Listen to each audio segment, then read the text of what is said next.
So while we're waiting for it, although I was really excited about this, this is probably one of the hardest things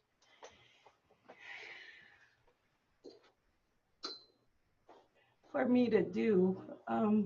Sorry, I'm gonna cry. That's okay. Okay. Proof that it is what it is. You're never done grieving. I know, but I need to get through this. So when Rachel and I started planning this, I was really excited and I was like, oh, I got all these stories to tell and everything. And as I started putting things together, I mean, it took me several days to do this because as you could tell, it still affects me one way or another. And I won't get into, because I do have a lot of stories, but I won't get into too many of them. The first part, so it's the emotional impact of the grief cycle. And the first slide talks about, I wanted to have some kind of definition. So I looked up, there was no emotional impact. So I had to look up emotional, as you can see, of or relating to an emotion, dominated by or prone to emotion, markedly aroused and agitated in feeling or sensibilities. I took those, there's several other terminologies, but I felt that that really described what this was talking about. In impact, it was a forceful onset or contact, the force of impression of one thing on another, and a significant or major effect. So I put them together, and the definition I came up with was these emotions that are related to, or the emotions that are related to, dominated by, aroused or agitated by something forced or impressed upon, and in this case, a person, since we're talking about parents and people. Okay, the next page. So the outcomes, I hope that you have gained, we've gained a lot of insight through Rachel's presentation. But through this, hopefully understanding at least up to 3 different ways that the grief cycle could impact the person or parents. Learn up to 3 different questions, and we'll have, I'll share with you some of, in talking with other parents, some of the questions that they shared. Know the grief cycle, that it just doesn't end like Rachel talked about. Sometimes you go through it over and over again. Sometimes you do a few of the stages, not all of them. Sometimes you skip stages, and sometimes you just get stuck. And then the last thing, hopefully you can understand ways that you as an educator can help support parents who are in the grief cycle. So this first scenario, I put a lot of slides so that we can get the highlights. This was a preschool student that I had when I was in Alpine School District. She had a bilateral mild to moderate hearing loss, and she wore hearing aids in preschool. She was very shy. So when I went in, my aide actually had to help check her hearing aids. She wouldn't let me go near her, touch her, or whatever. I felt bad because I felt like I was scary or something. And so the services that we provided was just a regular hearing aid check and support to the classroom teacher and the student in the classroom. The next year, she moved on to kindergarten. And all of a sudden, she stopped wearing her hearing aids. And I started inquiring why and trying to find out how come. And Mom's response was that the audiologist said that it would make her hearing worse. And at that time, I was like, what? So I went back to the school district audiologist and I asked him about it, and I said, so what exactly did you say? Because maybe she's misinterpreting something or something. And so he said, nope, I did not say that. I would never say that. And it was left as it was. Mom was adamant that that is what he said. So the next slide, after that, each year, as we went to her IEPs, mom would continuously state, well, the audiologist stated that the hearing aids would make her hearing worse and all of this. So because we couldn't really help with the hearing aids, the next thing that we decided to do and to support her was to provide a portable FM system in the classroom. And that continued for the next 7 years until she was 6th grade. By then, her hearing loss had progressed to a moderate to moderately severe loss. So as you can imagine, as we know, that's probably a lot that she's missed within that 6 to 7 years. In the 6th grade, we had her IEP, and both mom and dad showed up. So meeting began, introductions were made. This was the first time in the 7 years that I've ever met her father. As we started to discuss about the progress, the father spoke up and just started saying, this wasn't supposed to happen. And then he started to cry. So the whole room went quiet, and we were all just like, uh-oh, what do we say? How do we, respond to this? He tried to explain why it wasn't supposed to happen, and he just kept repeating it. It's not supposed to be this way. Now, this student was a twin. So, and she was the only one that had the hearing loss. So sitting there, of course, I'm sitting there and I'm like, oh no, what do I do? And my heart starts pounding faster. And I'm like, oh no, I don't know what to say. I don't know what to say. And so the next slide. So many of the professionals, the educators in the room were trying to get him to express his thoughts. They were trying to lighten his load and, just let him express it so that he could get it out. But as the meeting continued, they tried to at least express the positive things that were going on, the progress that she made, and everything that had, was going on at that time. So the next slide, then the father asks another question. And he said, well, how do we even know if what we're doing makes any difference? And I went, oh no. And again, my red flags are going up. My heart starts pounding even faster. And I'm like, oh, what do I say? I don't even know what to say.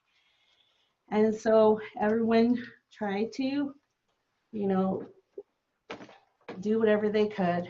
And then finally I raised my hand, and then I started to speak. And I was like hoping, okay, just whatever you say, I hope it helps, and everything.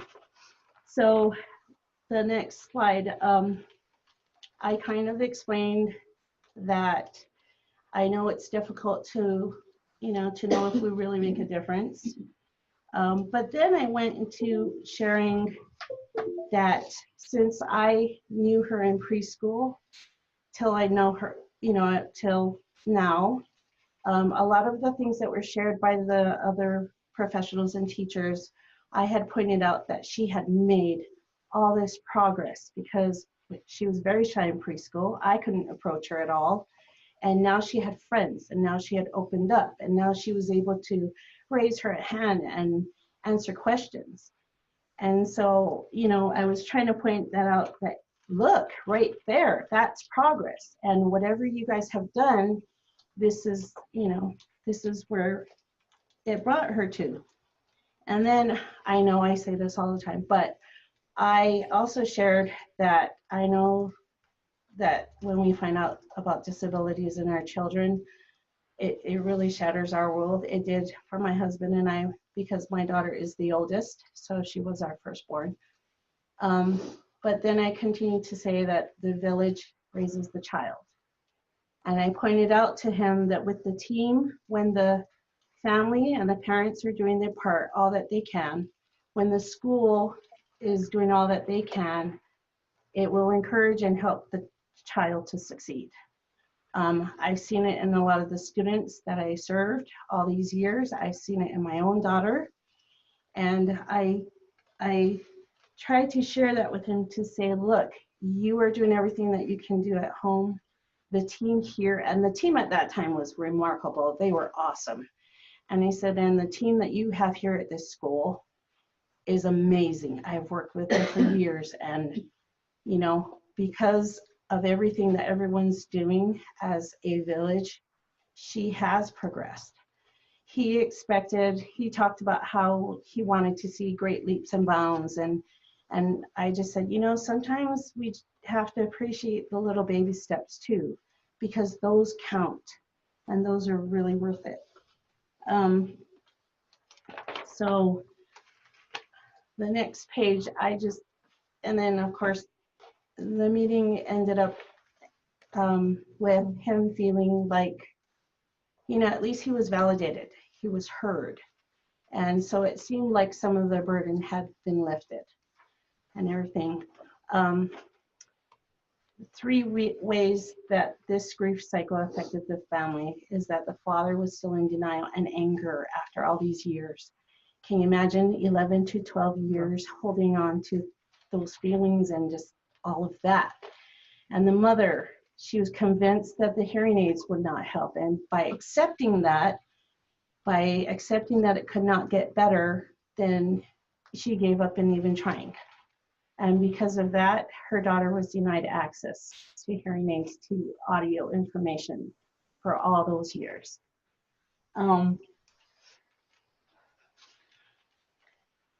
So can you imagine going through all of this and again? It is real. Some of you who have children with disability or disabilities,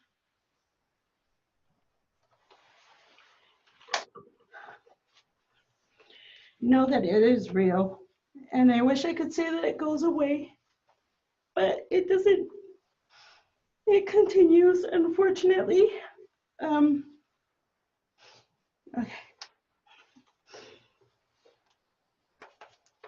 We only see these 3 different ways that it affected the family, but I'm sure there are other ways that it has affected them. We will go into a few more ways through other discussions I've had with other parents.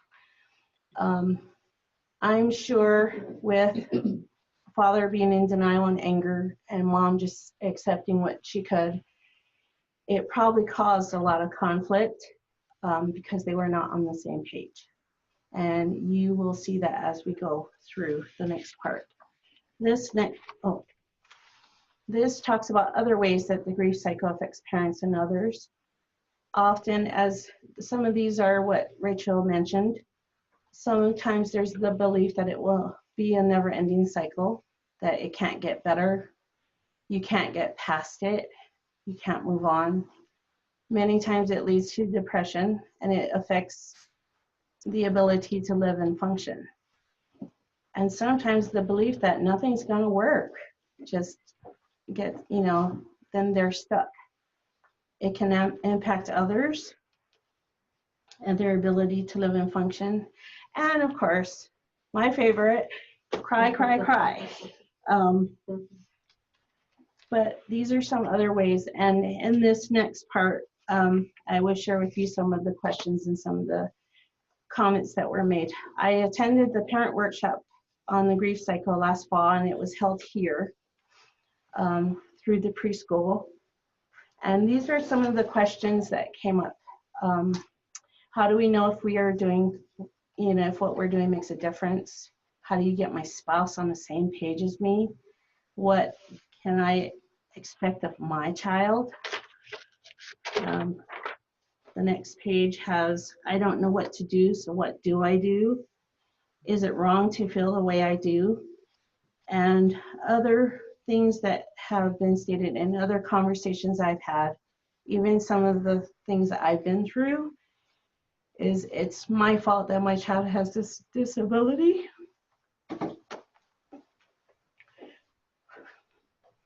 Why does this have to happen to us? Or why me? And when will this end?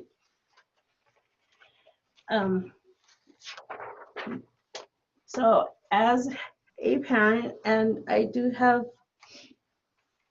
I can't say a few, I have a lot of friends who are now going through different things with their children, and who are in different parts of the grief cycle. And these are some of the questions, like I just mentioned, that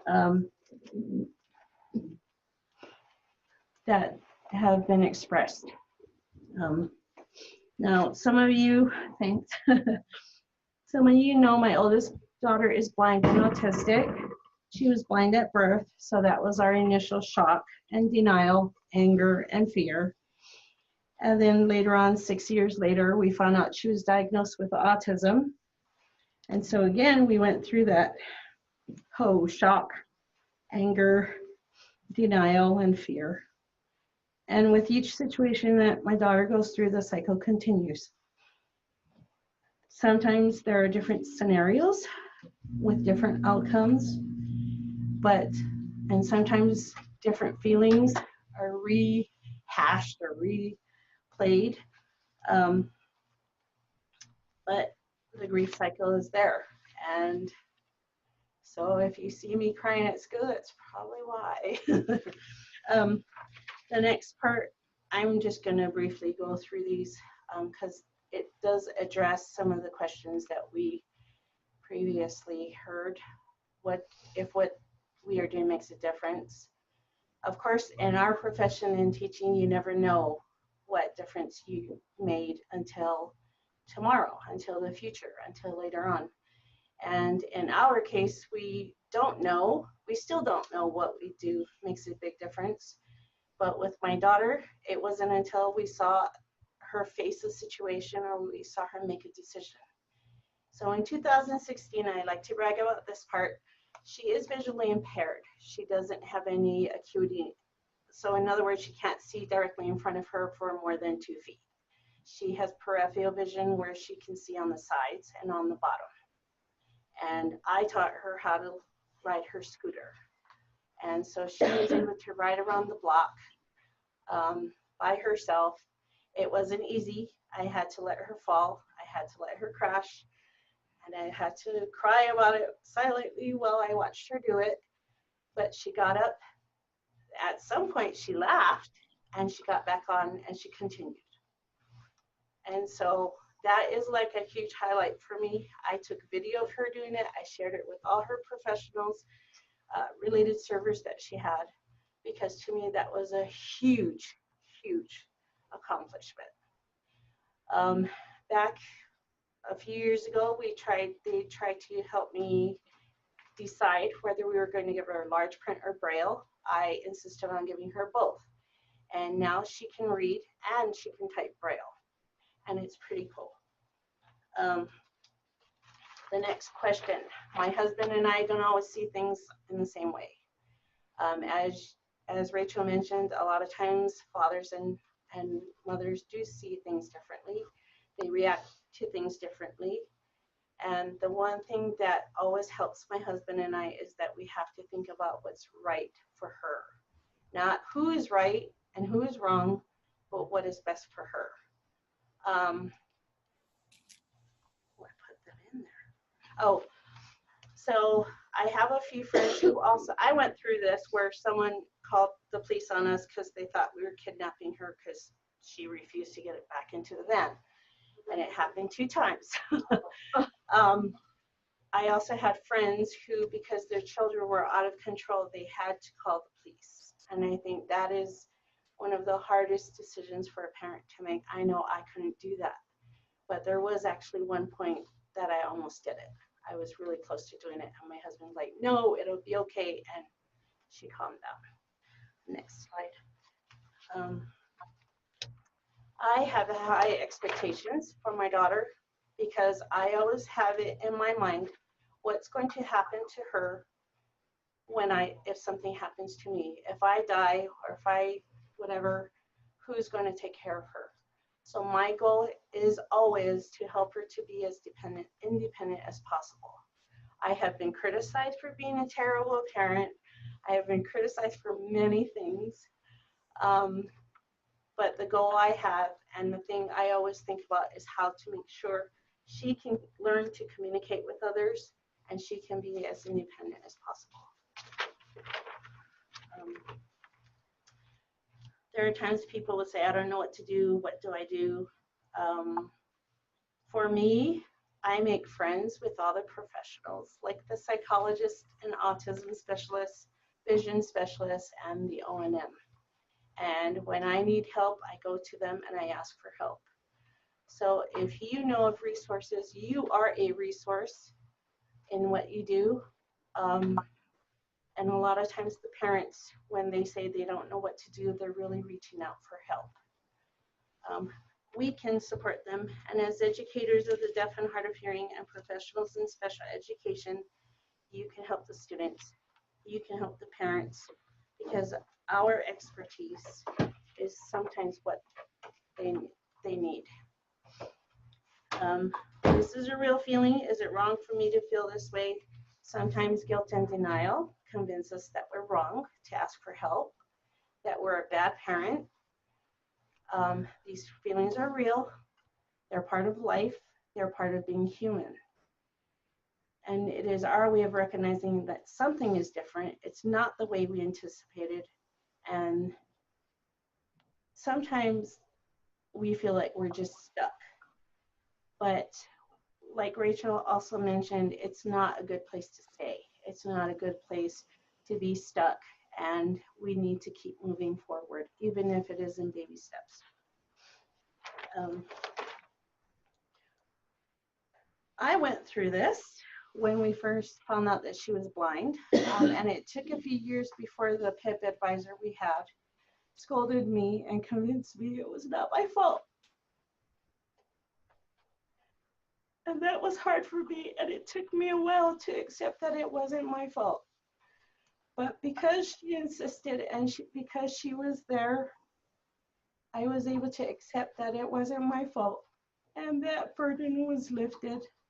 And she still works for USDB today, and I always just really appreciate her sticking with me and just insisting that I understand that it wasn't my fault.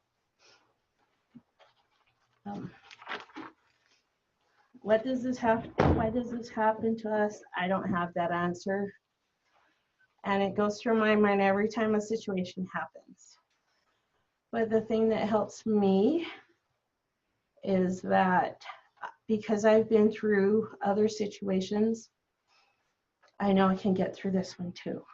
And I have learned to rely on people who I know who have gone through the same thing so that I can get their support as I'm going through it. And again, I reach out to those professionals and specialists who are able to help. And when will this end is another one that I don't have the answer to either. We are going on 17 years. She'll be 17 this year. Some situations are easier than others, but nothing's really easy. Through it all, our family have learned to rely on each other. Even my two younger children have learned to protect her and keep her safe. Learned how to calm her down. And this is really funny because I can ask her to do something and she'll ignore me, but her brother will come in and ask her to do the same thing and she'll get right up and she'll go do it with her brother. So my children have been, my two younger children have been really wonderful to be supportive in that way. Unfortunately, it doesn't end. It does continue. You may have different stages. You may go through different feelings. The grief cycle affects each parent differently. Many parents, at the parent workshop, you were able to see how some parents, it was just the beginning of their journey. This was their first time, their first experience. They're trying to figure out what to make sense of and where to go. For other parents, this was their second or third child that was going through the same thing. For some of them, they are ready to fight again. For some of them, they feel stuck. For some of them, they are tired. Sometimes that's me. For some of them, they are ready to fight. So with the 16 years and counting for our family, we do rely on friends who will go through this to support me even now We had a situation happen this summer, and it really affected me the first part of school. We'll not get into that though. So we do rely on each other people who have gone through challenges, because for me, it was helpful to know that somebody actually understood what I was feeling and understood what I was going through. And as I mentioned before, the cycle may continue for a different situation, with different feelings, with different outcomes, but they are there. Ways that we as educators can help, and this is a reminder for me too, because there are times I fall short.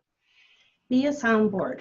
As educators of our students who are deaf and hard of hearing, we are often the soundboard that the parents need to release stress and anxiety. We are often their hope that it can only get better. We need to encourage them as much as possible to do the best that they can, or to continue to do their best. Be their belief that their child will succeed. Help them to see how their child is progressing, even if it is in baby steps. Help them to see that their child can succeed, even if in the smallest ways. Be their foundation. We are their foundation sometimes to help them hold it together. Sometimes they just need that little bit of encouragement to move on to the next step. What you say makes the world of difference. Please remember, they may be doing the best they can with what they have. I know of a parent just recently who stopped accepting services because it was too much for her to handle. And she couldn't handle just one more thing, just being told one more thing of what she needed to do. And hopefully she will get the help, support that she needs so that she can again start the services that her child needs. So before we judge them, and this is also me, with what they should be doing or why they can't understand this or that, before we complain of what they're not doing or why they didn't get it, please try and understand where they are in the grief cycle, because they might be doing the best they can with whatever their strength they have left. And what you want them to do may be just beyond their reach at that time. This is also a reminder from me, for I fall short sometimes too. But one thing that helps me to help the families I work with is I think of myself, if I were in their shoes, what would I need to continue on? So just to recap, know where the parents are in the grief cycle, offer support. Sometimes just listening helps. Support them with your knowledge of strategies and skills.